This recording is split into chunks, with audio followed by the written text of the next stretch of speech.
बस इतने ही बच्चे हैं?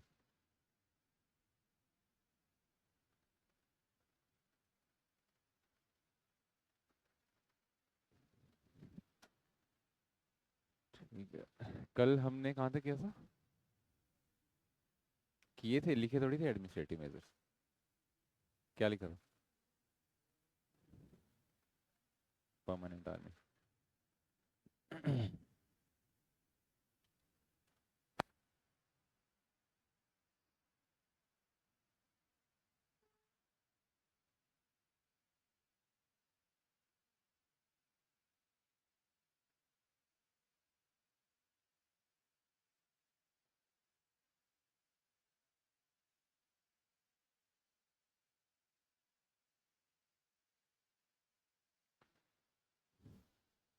अब अलाउद्दीन खिलजी के बारे में हमने देखा कि अलाउद्दीन खिलजी ने नॉर्दर्न एरिया लगभग सारा कॉन्कर कर लिया, है ना। साउथ में भी उसको डायरेक्ट कंट्रोल तो नहीं किया, बट वहां पे जाके भी किंगडम्स को अनेक्स किया उसने। तो इतना बड़ा एरिया को अब उसने गवर्न भी तो करना है, चलाना भी तो है, सिर्फ जीत के ही थोड़ी छोड़ देना है। तो उसको चलाने के लिए उसको कुछ अपने एडमिनिस्ट्रेशन में चेंजेस करने पड़े। ठीक है। एक तो उसको एक आर्मी की जरूरत थी, जो उसने एक परमानेंट आर्मी जो है वो मेंटेन की अपने अंडर। दूसरा, इसने सबसे इंपॉर्टेंट चीज क्या की है कि अलाउद्दीन खिलजी ने, आपने मूवीज में तो देखा होगा कि अलाउद्दीन खिलजी ऐसे सनकी टाइप का इंसान था, है ना। इसको कोई परवाह नहीं है लोगों की, बस अपनी एक लड़की के लिए पागल है, पद्मावती के लिए। बट ऐसा नहीं था। अलाउद्दीन खिलजी बड़ा ही एडमिनिस्ट्रेशन में बड़ा अच्छा इंसान था, एडमिनिस्ट्रेशन के हवाले से। तो उसने क्या किया, यहाँ पे सबसे पहले मार्केट को रेगुलेट करने की कोशिश की। जैसे अभी आप मॉडर्न मार्केट्स को देखते हो ना, कि जो प्राइस है उसको फिक्स किया जाता है ना। सरकारें फिक्स करती हैं कि इस चीज़ का प्राइस इतना होगा, ऐसे होगा।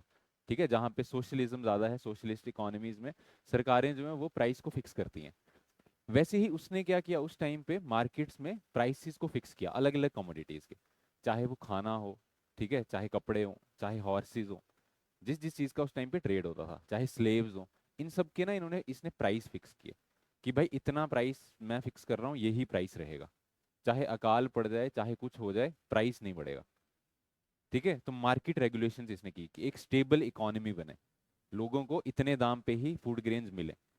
उसके लिए इसने क्या किया, इससे पहले देखो इक्तदारी सिस्टम था यहाँ पे। तो इक्तदारी सिस्टम में जो इक्तादार होते थे वो क्या करते थे, वो लोगों से टैक्स लेते थे, है ना, वो रेवेन्यू कलेक्ट करते थे। अब इसने क्या किया, इसने बोला कि आप इक्तदार को रेवेन्यू मत दो। इसने रेवेन्यू कलेक्शन के लिए अलग से ऑफिसर्स को अपॉइंट किया। ठीक है, जिनका बस काम ही ये था कि वो रेवेन्यू कलेक्ट करें। और इसने बोला कि रेवेन्यू जो है मुझे वो कैश में चाहिए। अब मुझे आपका प्रोड्यूस नहीं चाहिए, आप अनाज उगा रहे हो या फिर कुछ भी उगा रहे हो, मुझे वो नहीं चाहिए प्रोड्यूस में। मुझे क्या चाहिए, कैश। आप इसको बेचो मार्केट में जाके, और फिर जो आपको कैश मिलता है मेरे को कैश दो। तो आपको जितना प्रोड्यूस होगा उसका जो आपको कैश मिलेगा उसका हाफ, आप हाफ जो है आधा उसका मेरे को आपको टैक्स देना पड़ेगा। ठीक है। तो ये, अब इसको पैसा क्यों चाहिए, क्योंकि इसने अब आर्मी मेंटेन करनी है, तो उनको सैलरी देनी है। ठीक है। तो जो भी आर्मी के कमांडर्स हैं, ये टर्किश आर्मी के कमांडर्स होते थे उस टाइम पे, और जो टर्की के लोग आर्मी को लीड करते थे, बोलते थे वो बड़ा जेंटलमैन वाला लाइफस्टाइल उनका होता था, लेविश लाइफस्टाइल होता था। तो उनको मेंटेन करने के लिए इसको सैलरीज देनी पड़ती थी। तो इसने बोला कि अब मैं जो रेवेन्यू लूंगा वो कैसे लूंगा, कैश की फॉर्म में लूंगा। ठीक है।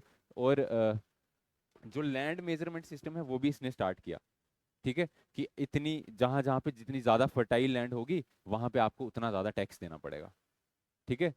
ये जो इसने मार्केट मेजर, जो मार्केट मेजर्स इसने लाए, ये इसने ज्यादातर जो दिल्ली के आसपास, जो इसके मतलब बिल्कुल कंट्रोल में एरिया था, वहां पे लाया। अब हिस्टोरियंस बोलते हैं कि पूरे इंडिया में जहां जहां पे भी इसने कॉन्क्वेस्ट वो किया, वहां पे सारी जगह मार्केट्स, कोई कोई बोलते हैं कि मार्केट्स वहां हर जगह पे ये मार्केट रेगुलेशन आई। बट ऐसा जरूरी नहीं है, हो सकता है कहीं पे जैसे बंगाल हो गया, गुजरात हो गया, वहां पे शायद ऐसी मार्केट रेगुलेशंस नहीं थी, स्ट्रिक्टली फॉलो नहीं की जाती थी। पर दिल्ली के आसपास में ऐसी मार्केट रेगुलेशंस को स्ट्रिक्टली फॉलो किया जाता था। ठीक है। ये इसकी खास बातें हैं कुछ। तो लिखो, एक पॉइंट लिखो इसमें, दूसरा सेकंड पॉइंट लिखो। He started the system of branding in India. He started, पूरे वर्ल्ड में उस टाइम ऐसी मार्केट रेगुलेशंस कहीं पे भी नहीं थी जो अलाउद्दीन खिलजी ने यहाँ पे लाई। He started the system of branding in India. और इसने एक सिस्टम लाया था जिसको हम बोलते हैं दाग एंड चेहरा।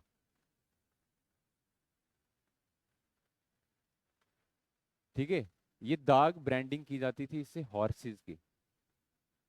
ठीक है, और चेहरा यूज किया जाता था फॉर सोल्जर्स। दाग एंड चेहरा सिस्टम, ये ब्रांडिंग का सिस्टम था। ठीक है, दाग यूज किया जाता था हॉर्सेस के लिए और चेहरा यूज किया जाता था सोल्जर्स के लिए।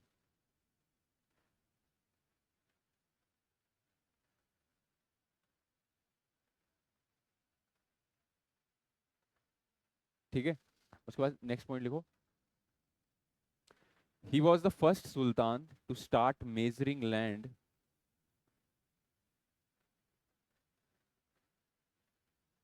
He was the first sultan to start measuring land for revenue purposes.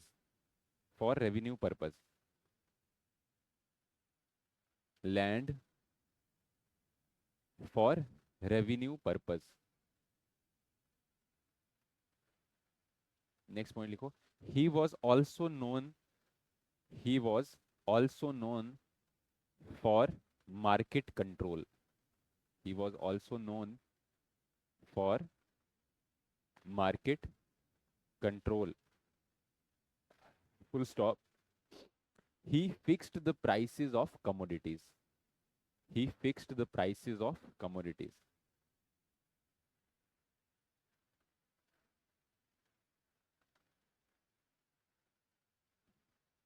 He fixed the prices of commodities. Next point लिखो. The state demand of tax.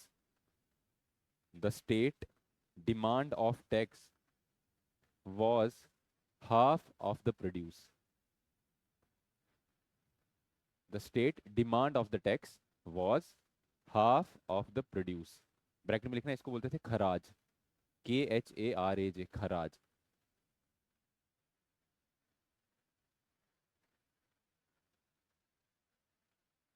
खराज.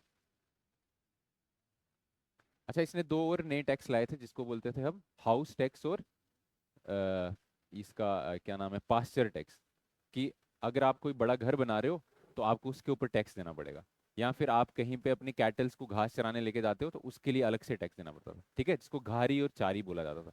ये चारी अभी भी आपने सुना होगा कहीं पे. ठीक है, जो आप अगर गवर्नमेंट की लैंड पे कहीं पे अगर आप, हाँ, तो ये टैक्स इसने स्टार्ट किए थे. तो देखो, he introduced two new taxes. He introduced two new taxes.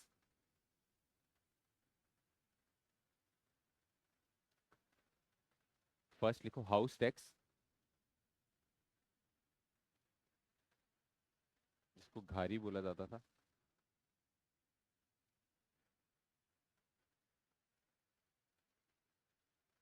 And pasture tax, जिसको चारी बोला जाता है.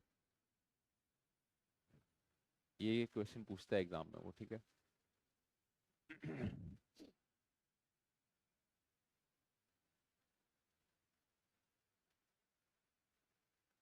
इसने एक अलग से रेवेन्यू डिपार्टमेंट बनाया था जिसका क्या नाम था, दीवाने मुस्तक राज.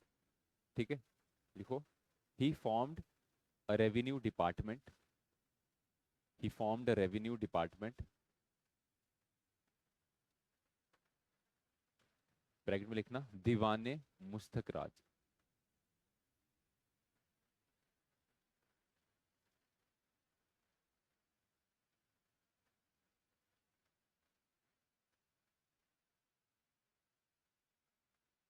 दीवाने मुस्तक राज. अच्छा, मार्केट्स कंट्रोल करने के लिए इसने एक ऑफिसर्स को अपॉइंट किया था जिनको हम बोलते थे शहना. जो मार्केट्स में देखेंगे कि जो रेगुलेशंस इसने बनाई हैं क्या वो सही से फॉलो की जा रही हैं कि नहीं की जा रही. ठीक है, तो लिखो. Markets were in the control of higher officials. Markets were in the control of higher officials called as shahnaz. Called as shahna. शहना बोला जाता था.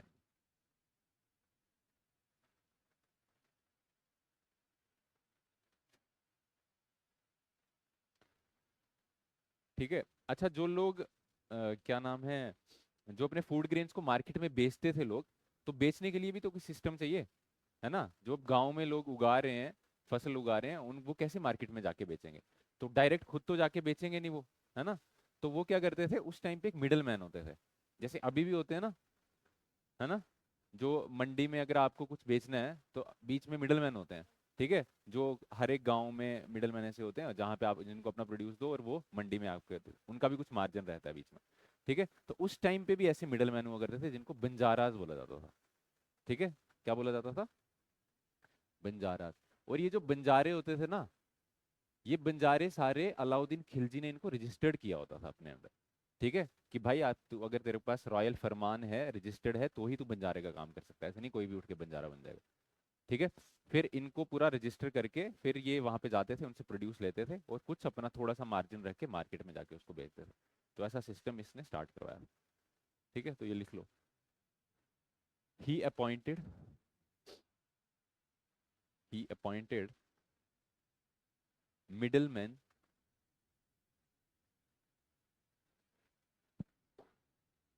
he appointed middlemen to sell the produce, to sell the produce to the markets, to the markets known as banjaras, known as banjaras,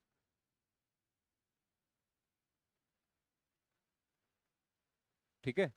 तो ये सब market regulations और administration में इसने changes किए थे, ये आपको याद रखने हैं, इसके ऊपर क्वेश्चन आते हैं पेपरों में, ठीक है। अलाउद्दीन खिलजी के बाद अब खिलजियों में कोई बड़ा पावरफुल किंग नहीं आ पाया उसके सामने, इनके दिल्ली में, ठीक है। तो दो किंग्स आए, एक तो कुतुबुद्दीन मुबारक शाह और एक नसीरुद्दीन खुसरो शाह, पर ये काफी वीक रूलर्स है, ठीक है। और इनके बाद फिर गयासुद्दीन तुगलक जो था उसने आके इसको, लास्ट रूलर जो था उसको मारा और तुगलक डायनेस्टी जो है वो स्टार्ट हो गई। तो ये लिख लो इसके बारे में भी। थर्ड रूलर लिखो, ये सेकंड था ना अलाउद्दीन खिलजी, थर्ड लिखो मुबारक शाह, लिख लो मुबारक शाह। 1316 से लेके 1320 तक Mubarak Shah.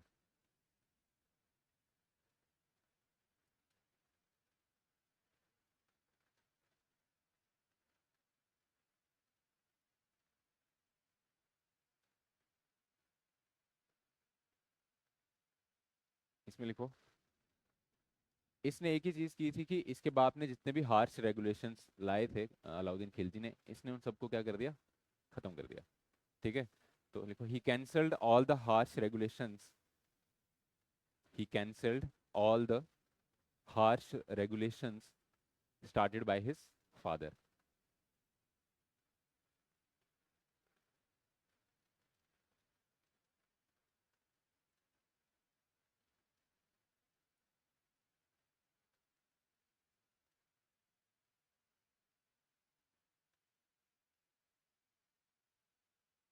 All the harsh regulations started by his father.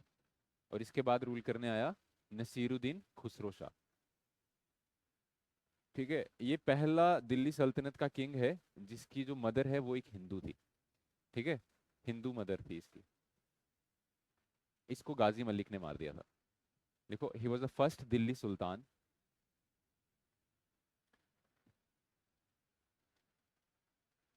He was first Delhi Sultan born from a Hindu mother, born from a Hindu mother। ये ना दरवाजा बंद कर दो। born from a Hindu mother, he was killed by, he was killed by Ghazi Malik,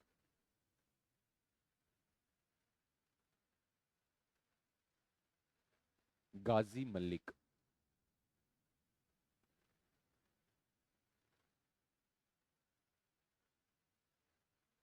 बस 1320, एक ही साल में, ठीक है। और इसके बाद ये जो गाजी मलिक है इसने यहाँ पे तुगलक डायनेस्टी जो है उसकी स्टेब्लिशमेंट की, ठीक है। तो नेक्स्ट हेडिंग दो, तुगलक डायनेस्टी।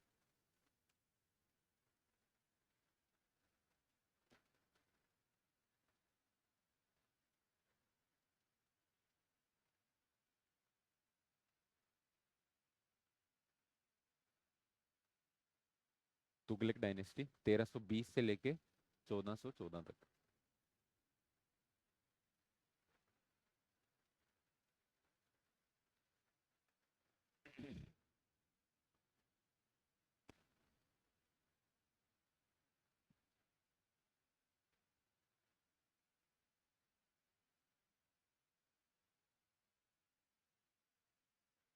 ठीक है। तुगलक डायनेस्टी स्टार्ट की। तुगलक्स भी क्या थे, नोबल्स थे इनके कोर्ट में। ठीक है, तो ये गाजी मलिक जो था, इसने इसको खुसरो शाह को मार के और फिर खुद किंग बन गया। अब ये जो गाजी था, गाजी हमने पढ़ा था, गाजी किसको बोलते हैं हम? हाँ हाँ, जो वहां पे कुछ सोल्जर्स थे जिनको हम गाजी बोलते थे, जो इस्लाम की प्रोटेक्शन के लिए पैदा हुए थे। तो इसने ये गाजी का टाइटल अपने आप को दिया था। ठीक है, इसका असली नाम तो गयासुद्दीन तुगलक था, बट इसने अपने आप को गाजी का टाइटल दिया था कि भाई मैं रियल प्रोटेक्टर हूँ इस्लाम का। ठीक है, मैं इस्लाम को प्रोटेक्ट करूंगा। अब ये जो तुगलक्स थे ना, गयासुद्दीन तुगलक तो ज़्यादा टाइम तक रूल नहीं कर पाया। थोड़े ही टाइम के लिए इसने रूल किया, 4-5 साल के लिए। गयासुद्दीन तुगलक ने तुगलक डायनेस्टी यहाँ पे स्टार्ट की। इसके बाद जो नेक्स्ट रूलर आया, मोहम्मद बिन तुगलक, ठीक है, वो बड़ा फेमस किंग रहा है इनमें, तुगलकों में। तुगलक इसलिए फेमस है कि आपने एक मूवी देखी है, जॉली एलएलबी मूवी है, जॉली एलएलबी देखी है? तो उसमें ना एक डायलॉग है, वो बोलता है कि भाई ये कोई तुगलकों का कोर्ट नहीं है। ठीक है, तुगलकों को ऐसे जाना जाता है कि बड़े सनकी लोग हुआ करते थे। सनकी इन द सेंस कि जो दिमाग में आया वो कर देंगे, ये नहीं सोचेंगे कि कॉन्सिक्वेंसेस क्या होंगे। ठीक है, जैसे मोहम्मद बिन तुगलक जो था, वो अपने आप में बड़ा पढ़ा लिखा हुआ इंसान था, ऐसे पढ़ा लिखा था सब कुछ, उसको पहला ऐसा रूलर था जिसको एक फॉर्मल एजुकेशन मिली थी। ठीक है, तो उसने बड़े रिफॉर्म्स लाने की कोशिश की कि मैं जो है दिल्ली सल्तनत में मॉडर्नाइजेशन लाऊंगा, रिफॉर्म्स लाऊंगा। ऐसे उसने रिफॉर्म्स लाने की कोशिश, पर जितने भी रिफॉर्म्स लाए सबके सब फेल हो गए। ठीक है, इसलिए उसको मोस्ट अनफॉर्चुनेट सुल्तान भी बोला जाता है। अब उसने क्या किया था, सबसे पहले उसने सोचा कि अगर उसने देखा चाइना में ना टोकन करेंसी जो है वो आ चुकी थी। टोकन करेंसी समझते हो ना? टोकन करेंसी समझते हो? करेंसी अभी जो आप यूज करते हो करेंसी, वो क्या करेंसी है? उसकी कोई अपनी इंट्रिंसिक वैल्यू है? जो आपके पास 1000-2000 रुपए का नोट है, अगर उसके ऊपर आरबीआई की स्टैंप ना हो तो उसकी कोई वैल्यू है? नहीं है ना। तो ऐसी चीज जिसकी अपनी कोई वैल्यू नहीं है, बट फिर भी आपको मार्केट में उसका वो प्राइस मिल रहा है ना, वो ऐसी करेंसी को हम क्या बोलते हैं? Token currency. क्यों? क्योंकि भाई उसके ऊपर सरकार की स्टैंप है, सरकार आपको वादा करती है कि आपको इतने रुपए इसके बदले में इतने की चीजें आपको मिलेंगी, है ना। तो ऐसे ही चाइना में टोकन करेंसी उस टाइम पे आ चुकी थी। ठीक है, इससे पहले यहाँ पे क्या यूज होते थे? गोल्ड कॉइन्स यूज होते थे। ठीक है, यहाँ सिल्वर कॉइन्स, उनकी अपनी एक इंट्रिंसिक वैल्यू होती थी। तो जितनी उनकी वैल्यू है उसके हिसाब से ही चीजें मिलती थी। लेकिन इसने क्या बोला, इसने बोला कि अगर मैं राजा हूं तो मैं एक टोकन करेंसी निकालूंगा। ठीक है, और वो टोकन करेंसी के हिसाब से फिर जैसे चाइना में चल रहा है इंडिया में भी चलेगा। तो इसने एक कॉपर की करेंसी निकाली। ठीक है, और बोला कि इसके ऊपर जितना लिखा होगा ये उतने की बिकेगी, उतना इसकी वैल्यू होगी। बट मार्केट में वो चली नहीं। स्टार्टिंग में थोड़े टाइम तो चली, बट लोगों ने उसकी जाली करेंसी बनाना स्टार्ट कर दी। ठीक है, तो उसके डुप्लीकेट करेंसी बनाना स्टार्ट कर दी, तो उसका वो मेजर फेल हो गया।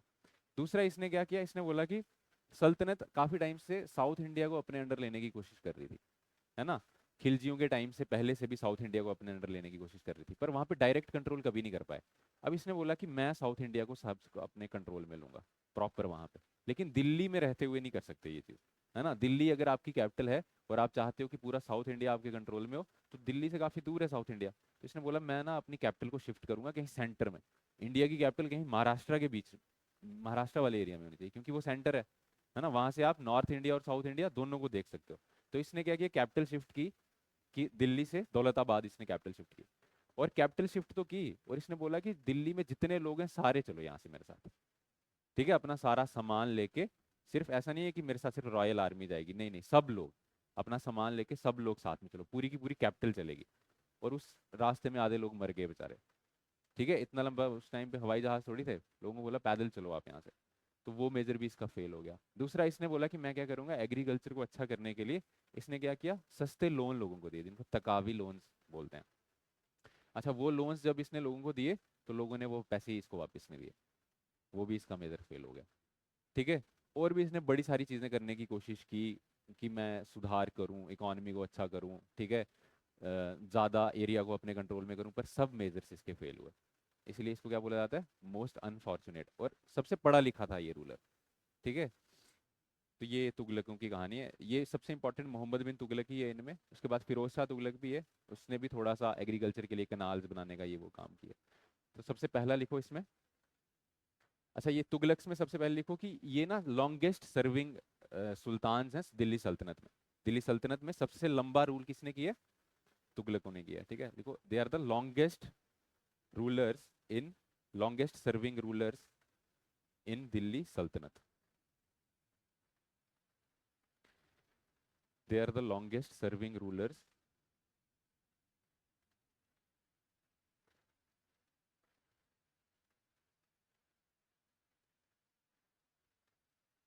Rulers in Delhi Saltanat. ठीक है, फाउंडर कौन है? गाजी मलिक या फिर गयासुद्दीन तुगलक जिसका नाम. अच्छा, इंडिया में ना एक टैक्स होता था जिसको हम जजिया बोलते हैं. जजिया के बारे में सुना है आपने? हाँ, क्या क्या होता था जजिया? जजिया टैक्स होता था जो नॉन मुस्लिम्स को देना पड़ता था. ठीक है, for being a non Muslim. जब तक आप नॉन मुस्लिम हो तब तक आपको वो टैक्स देना होगा. और ये जजिया के ऊपर क्वेश्चन आता है. जजिया किसने यहाँ पे स्टार्ट किया था? जो पहला रूलर था सल्तनत का. कौन था पहला रूलर? कुतुबुद्दीन ऐबक. उसने इंडिया में जजिया इंट्रोड्यूस किया था. ठीक है, और जजिया को सबसे पहले अबॉलिश किसने किया? जजिया को किसी ने अबॉलिश किया था? मुस्लिम रूलर ने, कि भाई नहीं होगा जजिया. किसने? किसने? उमर? ये कौन है उमर? नहीं, रूलर रूलर बोल रहा हूँ. अकबर ने. ठीक है, अकबर इसीलिए फेमस है कि थोड़ा लिबरल था. उसने जजिया को अबॉलिश और फिर से दोबारा री इंट्रोड्यूस किया था. किसने? औरंगजेब ने. ठीक है, ये याद रखना. फर्स्ट रूलर लिखो, घियासुद्दीन तुगलक.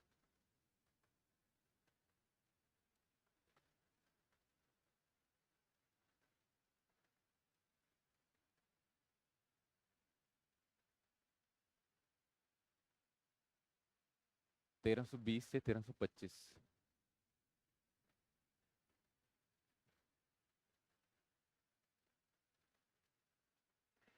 देखो, ही was the first Sultan of Delhi. He was the first Sultan of Delhi who took the title of who took the title of Ghazi. He was the first Sultan of Delhi who took the title of Ghazi.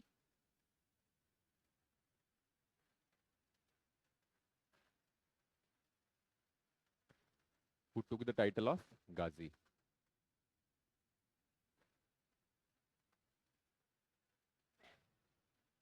Took the title of Ghazi. ठीक है, उसके बाद लिखो, he took interest in the construction of canals. He took interest in the construction of canals. Canals बनाना इसने start की थी. India में पहला रूलर था जिसने कनाल्स बनाना स्टार्ट की थी. He took interest in the construction of canals. Bracket में लिखना, first ruler to do so. First ruler to do so. उसके बाद इसने एक शहर भी बनाया था, तुगलकाबाद. देखो, he built the fortified city of Tughlakabad. Delhi में ही है ये. He built the fortified city of Tughlakabad. ठीक है, नेक्स्ट रूलर लिखो, मोहम्मद बिन तुगलक. मोहम्मद बिन तुगलक.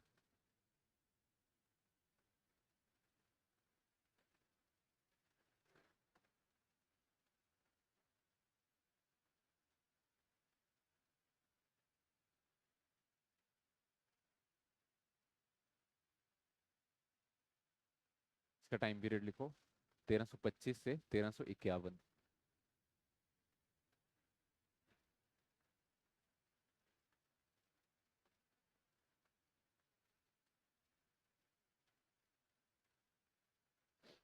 मोहम्मद, इसका असली नाम था जौना खान.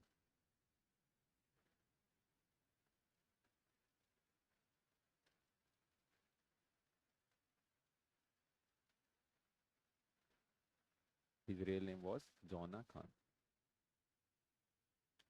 लिखो, he was the first Delhi Sultan.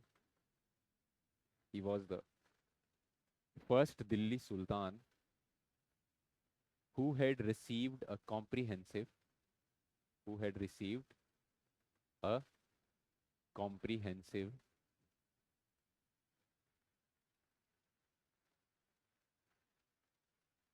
religious and philosophical education, comprehensive religious and philosophical education, as well as military training, as well as military training.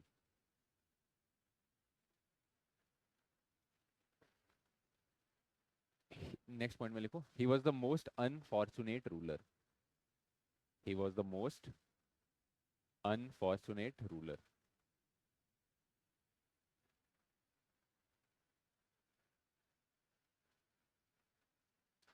Next point लिखो, he started taccavi loans, taccavi,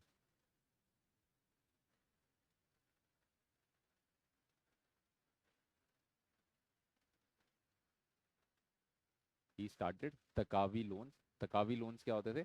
cheap agricultural loans.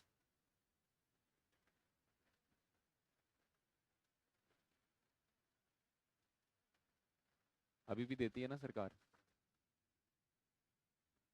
हाँ, cheap agricultural loans देती है सरकार, देती है कि नहीं देती है? किसान क्रेडिट कार्ड का नाम सुना है आपने? ठीक है, he started taccavi loans. Second, next point लिखो, he shifted capital from Delhi to Daulatabad, from Delhi to Daulatabad.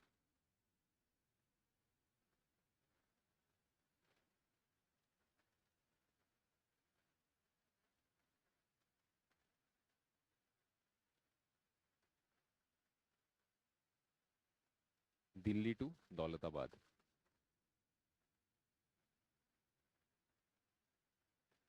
ठीक है, ब्रैकेट में लिखना महाराष्ट्र.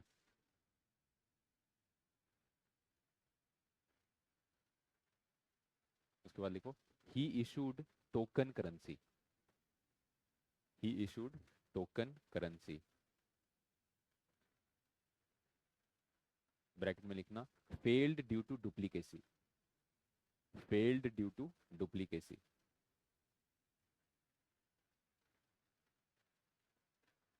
नेक्स्ट में लिखो, he failed in every innovation he started, he failed in every innovation he started.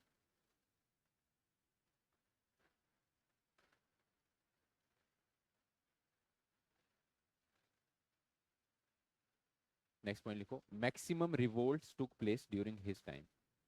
India में सबसे ज्यादा रिवोल्ट हुए हैं इसके टाइम पे. Maximum revolts took place during his time.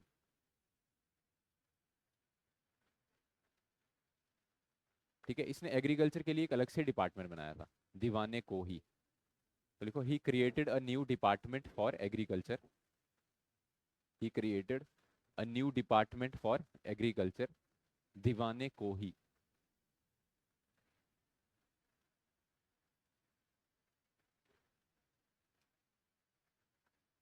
Created a new department for agriculture, Diwan-i को ही.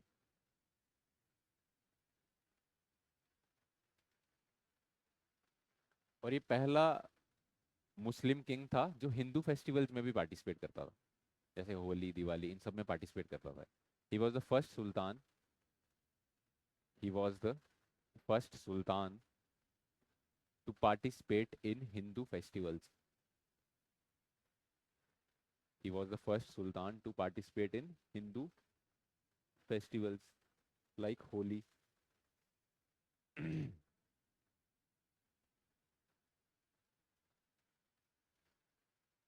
ठीक है, इसके कोर्ट में एक मोरक्कन ट्रैवलर आया था, क्या नाम था उसका? बड़ा फेमस है, इबन बतूता. ठीक है, तो लिखो, a famous Moroccan traveller. Morocco कहाँ पे है? नहीं पता कहाँ है मोरक्को? रशिया? अफ्रीका में है, देखो नॉर्दर्न अफ्रीका में, देखो एक कंट्री होगी मोरक्को, अल्जीरिया के नॉर्थ वेस्ट में. दिख रहा है? नहीं दिखा?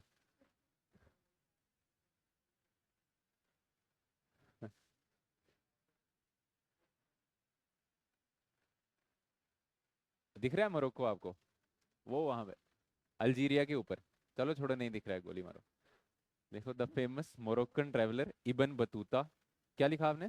Famous Moroccan traveller Ibn Battuta. इसका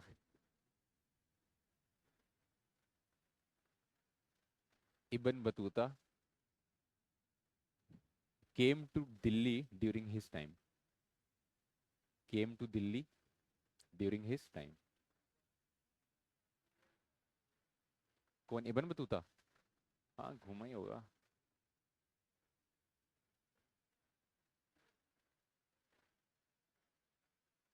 क्या था? पर 8 साल तो इंडिया में रहा था, 8 साल यहाँ पे मोहम्मद बिन तुगलक के कोर्ट में काजी बन के रहा था। ठीक है। काजी समझते हो ना? क्या होता है काजी? हाँ, मुस्लिमों का पंडित यार। ठीक है, जैसे हिंदुओं में पंडित होता है, मुस्लिम में हाँ मुफ्ती, काजी। काजी बोलते हैं उसको। लिखो, he acted as a qazi of the capital for 8 years। He acted as a Qazi,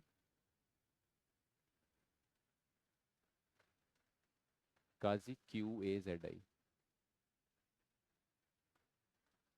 as a qazi of the capital for 8 years।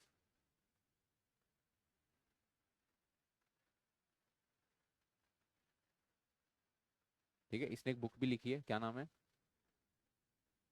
रिहला। ठीक है, रिहला बुक लिखी है, लिखो। he recorded he recorded the contemporary history in his book। he recorded the contemporary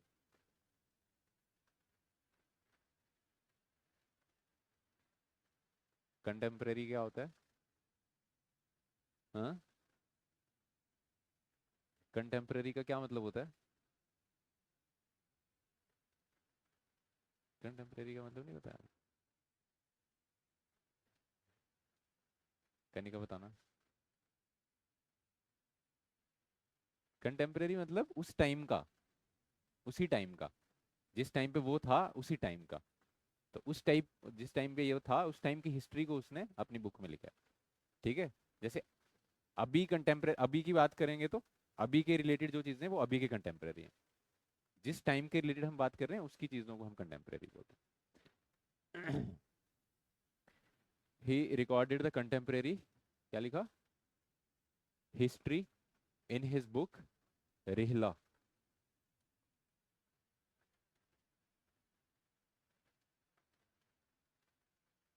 ये पूछा जाता है paper में, रिहला किसकी बुक है ये?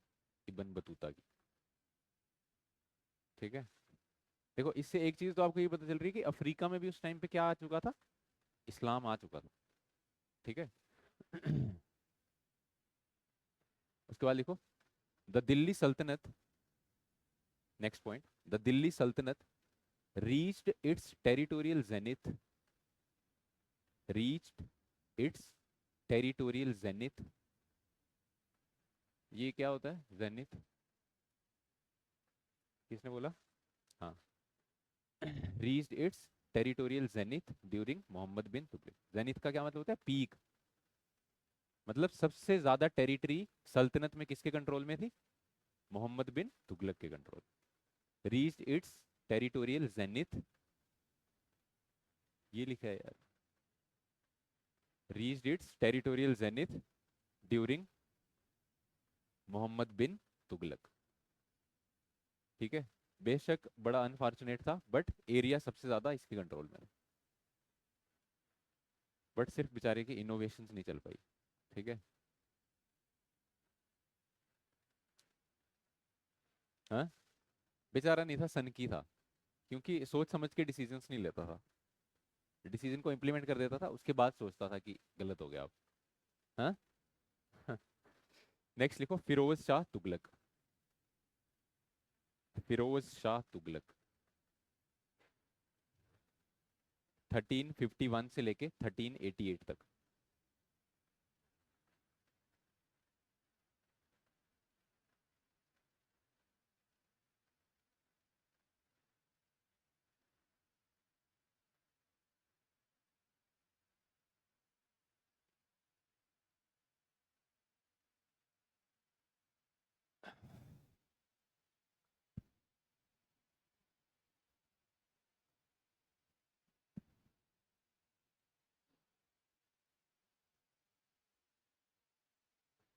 अब ये जो फिरोज शाह तुगलक आया ना, फिरोज शाह तुगलक उस टाइम पे आया जब पूरी कंट्री में रिवोल्ट चल रहे थे, क्योंकि मोहम्मद बिन तुगलक ने जो जो चीजें की थी लोग उससे खुश नहीं थे। ठीक है, तो उसकी वजह से बड़ा डिसरप्शन आ गया था, बड़ी अनस्टेबिलिटी आ गई थी। तो जब ये आया तो बड़ी अनस्टेबिलिटी थी। अब इसने क्या किया, इसने सोचा कि मैं ना सबको खुश करता हूँ, तो इसने सबको खुश करने की कोशिश की। ठीक है, जो इंसान जो जो मांगता गया उसको वो देता गया। ठीक है, लिखो, he tried to appease everybody, he tried to appease everybody, appease, जैसे कांग्रेस करती है ना,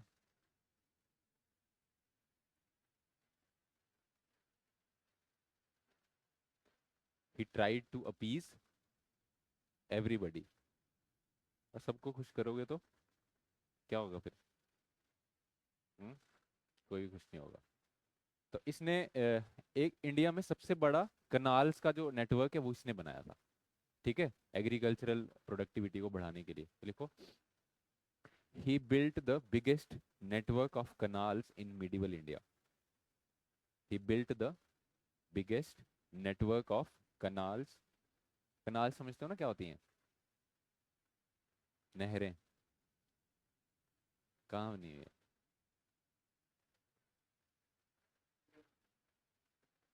हाँ, biggest network of canals in medieval India. अच्छा, इसने एक और चीज की, क्या की? जो इक्तदारी सिस्टम था ना उसको इसने क्या कर दिया? हाँ, अबॉलिश नहीं किया, उसको हेरिडिटेरी कर दिया। मतलब जो इक्तदार होगा उसका बेटा ही आगे नेक्स्ट इक्तदार होगा। इससे पहले ये इक्तदारी सिस्टम हेरिडिटेरी नहीं होता था। ठीक है, जो किंग जिसको केपेबल समझता था उसको इक्तदार बनाता था। बट इसने बोला कि नहीं, आप जिसका बेटा होगा वही आगे अगला इक्तदार बनेगा। और अब ये इक्तदार टर्म चेंज हो गई। अब क्योंकि अब क्या हो गई है, इक्तदारी अब वो तो है नहीं रहा कि अपॉइंट हो रहा है। अब तो जो पैदा होगा लड़का वही होगा, तो अब ये जागीरदारी सिस्टम बन गया। ठीक है, क्योंकि अब ये बाप की जागीर हो गई ना। ठीक है, तो यहाँ से ये टर्म आई जागीरदार। तो लिखो, ही मेड इक्तदारी सिस्टम हेरिडिटरी।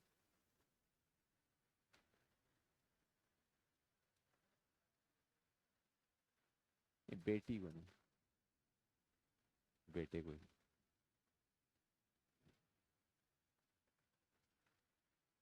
हेरिडिटरी।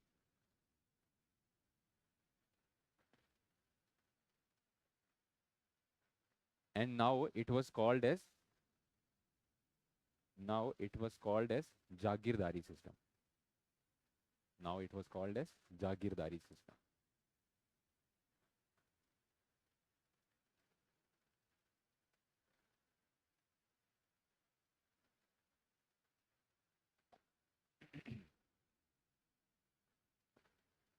इसने एक और चीज स्टार्ट की थी, he started to tax Brahmins also. जो जजिया होता था ना, जजिया, अभी बताया जो मैंने आपको पहले, जजिया, जजिया ब्राह्मण्स नहीं देते थे, जो बाकी कास्ट के हिंदूज हैं वो देते थे। ब्राह्मण्स को थोड़ा रिस्पेक्ट देते थे कि नहीं, ब्राह्मण्स जजिया नहीं देंगे, पर इसने बोला कि ब्राह्मण्स भी जजिया देंगे। ठीक है, देखो, he started to tax Brahmins also.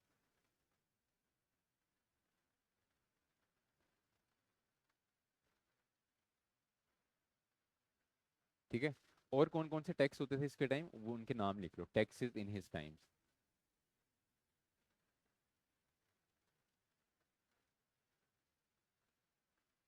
ठीक है, एक तो होता था खराज, खराज हमने पहले भी पढ़ा। खराज कौन सा टैक्स होता था? हाँ,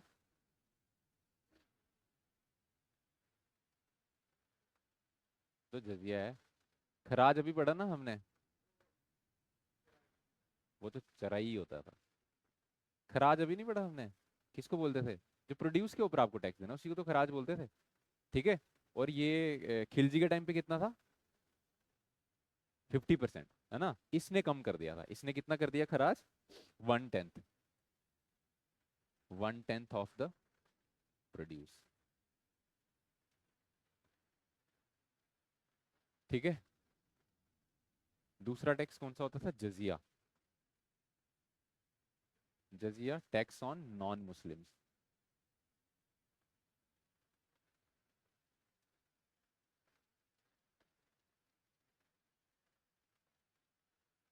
नॉन मुस्लिम्स को जो टैक्स देना पड़ता था उसको बोलते थे जजिया। उसके बाद प्रॉपर्टी के ऊपर भी ये टैक्स लेता था, उसको बोलते थे जक़ात, पर ये सिर्फ मुस्लिम से लेता था जक़ात। ठीक है, और ये जक़ात कितना होता था? 2.5%। ठीक है, 2.5% टैक्स ऑन प्रॉपर्टी। जजिया, यार जजिया का कुछ आइडिया नहीं है कितना होता था, ये वेरी करता था। Only to Muslims. मुस्लिम्स अभी भी देते हैं ना ये जक़ात, है ना। उसके बाद एक और टैक्स होता था जिसको बोलते थे खम्स।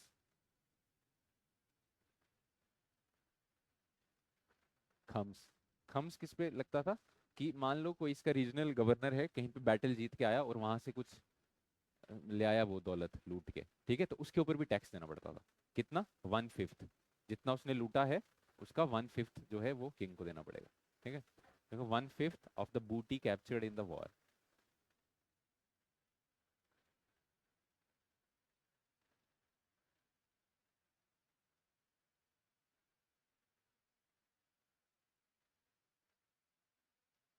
ठीक है,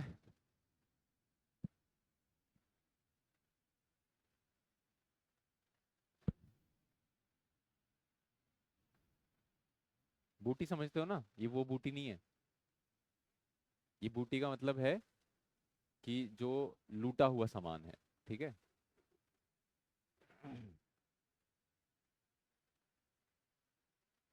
बूटी पता नहीं यार। उसके बाद लिखो, इसने भी एक नया शहर बनाया था, इसका नाम था Firoz Shah Kotla. He built the new town.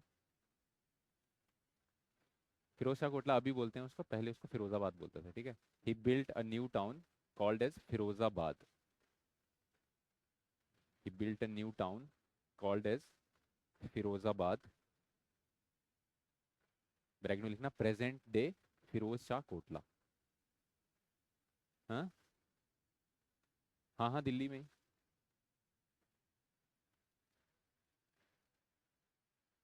Present day Firoz Shah Kotla. ठीक है, कुतुब मीनार को भी इसने रिपेयर किया था, फिरोजाबाद।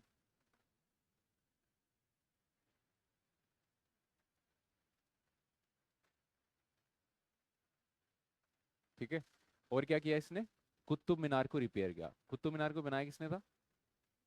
कुतुबुद्दीन ऐबक ने। 3 मंजिलें बनाई थी, उसके ऊपर और 2 मंजिलें किसने चढ़ाई थी? इल्तुतमिश ने। ठीक है, और उसको फिर बाद में रिपेयर किसने किया?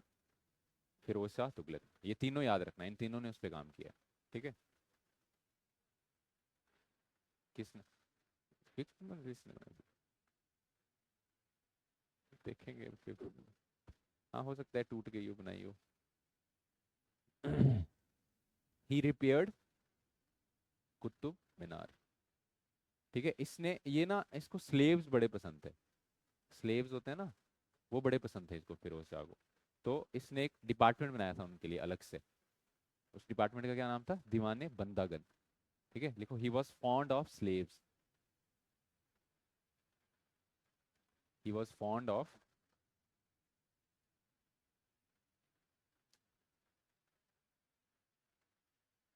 he was fond of slaves,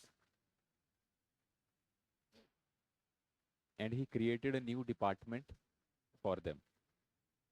And he created a new department for them, दीवाने बंदागन।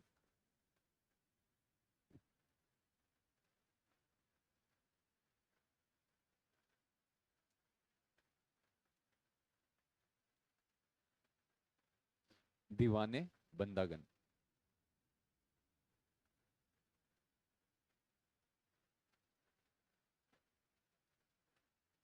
ठीक है, चैरिटेबल हॉस्पिटल्स भी इसने बनवाए थे फिरोज शाह तुगलक ने।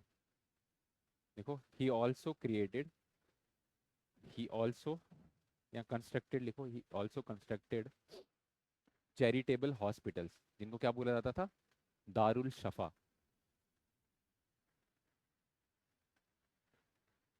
चैरिटेबल हॉस्पिटल्स,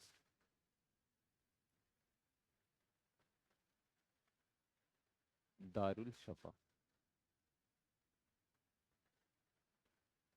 नहीं, हॉस्पिटल, हॉस्पिटल को बोलते थे दारुल शफा। ठीक है, दो नए कॉइन्स जिसने इंट्रोड्यूस किए थे, टू न्यू कॉइन्स, कौन से? आधा एंड भीख। आधा एंड भीख, कॉपर के थे। इसमें 50% कॉपर होता था और इसमें 25%।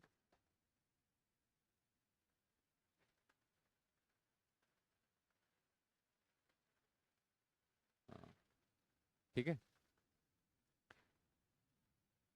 और एक इसके कोर्ट में एक हिस्टोरियन था जिसका नाम था बरानी। बरानी पहले से था, क्या नाम है, खिलजी के टाइम से यहाँ पे था इंडिया में। ठीक है। उसने इसकी जो है ये लिखी है, ऑटोबायोग्राफी लिखी है, तारीख फिरोज शाही। ठीक है, तो लिखो बरानी। बरानी, BARANI, ब्रैकेट में लिखना हिस्टोरियन। बरानी रोट फिरोजे, तारीख फिरोज शाही।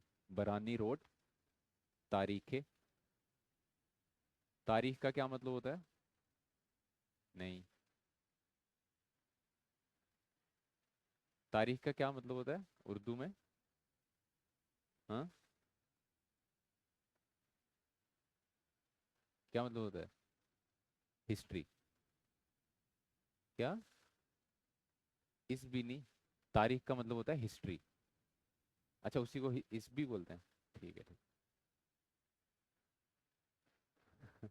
उसके बाद लिखो last point, the last ruler of Tughlaq dynasty.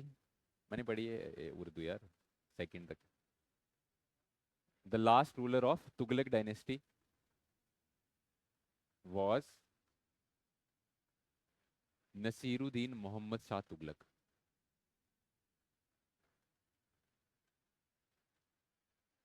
Naseeruddin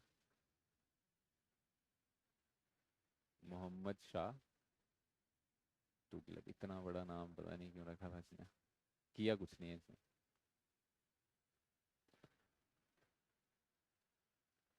ठीक है, लास्ट रूलर था, इसने कुछ नहीं किया। इसके बाद सैयद डायनेस्टी जो है वो आ जाती है फिर, और सैयद डायनेस्टी ने भी कुछ खास किया नहीं है। सैयद डायनेस्टी जो है अपने आप को बोलते थे कि हम प्योरेस्ट इस्लामिक रेस हैं, सबसे इस्लाम में हम सबसे बड़े हैं। ठीक है, तो कुछ खास उन्होंने किया नहीं। उसके बाद लोधी डायनेस्टी है जिन्होंने यहाँ पे आर्किटेक्चर में कुछ काम किया है, तो कल करेंगे इसके आगे। ठीक है, यहाँ तक समझ में आ रहा है क्या क्या पढ़ लिया हमने सल्तनत में? हाँ, स्लेव डायनेस्टी। स्लेव डायनेस्टी में कौन कौन पढ़ा? कुतुबुद्दीन ऐबक, उसके बाद इल्तुतमिश, रजिया सुल्तान, उसके बाद बलबन, उसके बाद फिर खिलजी डायनेस्टी। खिलजी डायनेस्टी में कौन पढ़ा? जलालुद्दीन खिलजी, फिर अलाउद्दीन खिलजी, फिर हम्म,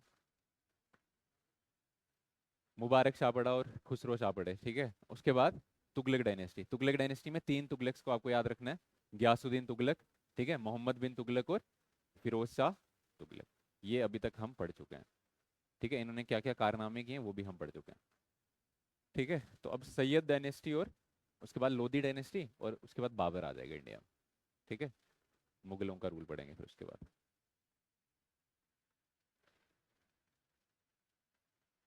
3 से 4 लेक्चर्स और मेडिवल इंडिया खत्म हो जाएगा। ये नहीं डालूंगा।